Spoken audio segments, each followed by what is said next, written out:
हर हर महादेव की जय। नहीं सुना रहा हूँ, ध्यान से सुनिएगा। तो प्रेम से शंकर भगवान की माता पार्वती भोले बाबा से कही कि हे स्वामी, आज हम लोग को पर्वत पर रहते रहते बहुत दिन हो गया, चलिए ना तनी हम लोग दुनिया में देखे कि लोग कैसे कैसे रह रहे हैं, किनको दुख है किनको सुख है, क्या इसको क्या कमी है। माता पार्वती कहने पर भोले बाबा वहाँ से निकलते हैं कैलाश पर्वत पर और जाते हैं धरती लोक पर। जहाँ जाते हैं वहाँ देखते हैं तो एक देखती है माता पार्वती क्या कर रही है कि दुखियारी बैठ के रो रही थी। हाँ, दुखियारी बैठ के रो रही थी। भोले बाबा से माता पार्वती कहती है कि स्वामी तन चलिए ना, चलिए तनी सा काहे बेचारी रो रही है, तनी सा देख लेते हैं। तभी क्या होता है, माता पार्वती पर कहने पर भोले बाबा वो दुखियारी के पास जाते हैं। माता पार्वती कहती है कि तुमको क्या दुख है। वो दुखियारी का जो भी दुख था वो माता से बताई। तो माता पार्वती कही कि देखिए, जिनको जिनको दुख है वो लाइन में खड़े हो जाइए। अब जिसको भगवान दिए थे, जिसको दुख था वो तो खड़ा हो ही था, और जिनको सुख था वो भी खड़ा हो गया कि एक ताला बना था दो ताला कहीं ना बन जाए, कुछ और मिल जाए। मरने का मर जाता, हमें के लिए लालसा कभी खत्म नहीं होता है। तब क्या होता है, जब वहाँ पर माता रानी सभी को दुख का निवारण करना शुरू कर दी। जिनको जिनको तकलीफ था सबको दुख को दूर किए और सबको घर में सुख शांति लाए। लेकिन माता पार्वती सभी को कल्याण करने लगी।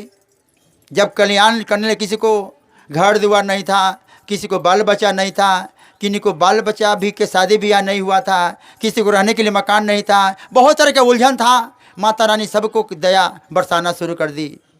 लेकिन वहाँ पर 10 गो बदमाश लोग आ जाते हैं। अरे बाप, ये तो नारी जो है इसके पास बहुत धन दौलत है, बहुत दान पुण्य कर रही है, काहे ने इसको किडनैप कर लिया जाए।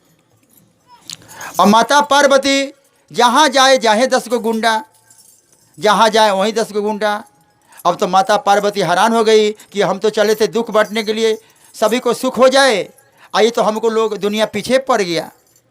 माता पार्वती जाकर कैलाश पर्वत के गुफा में छुप जाती है।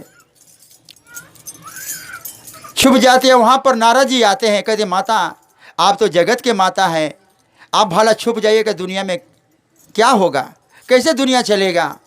माता पार्वती भोले बाबा से माता पार्वती नारद जी से कहे कि हे देखो नारद, हम तो चले थे सबका दुख दूर करे, सबको घर में सुख ला दे, लेकिन दुनिया हमको पीछे पड़ गया, बर्बाद करने के फेरा पड़ गया। माता से कहे कि नारद जी कि देखिए सभी को आत्मा में प्रवेश कर जाइए, जो जैसा सेवा करेगा वैसा मेवा पाएगा। तो हम लोग अपना घर में भगवान का सेवा करेंगे तो घर में सुख शांति अवश्य आएगा। आज जिस घर में पूजा पाठ नहीं होगा और खाली पेटे का प्रबंध में लगा रहेगा तो घर में परेशानी आ जाता है। तो पहले हम लोग उठते हैं तो अपने घर के साफ सफाई जितना हो सके करिए, उसी माँ लक्ष्मी के वास होता है और उनका कृपा होता है। तो जो जितना जैसे सेवा करेगा वैसे घर में मेवा मिलेगा। तो अपना अपना कर्म करते रहिए, आप प्रभु को छोड़ दीजिए, प्रभु सबका नैया बेड़ा पार करेंगे। तो प्रेम से बोलो शंकर भगवान की, माता पार्वती की, हर हर महादेव की।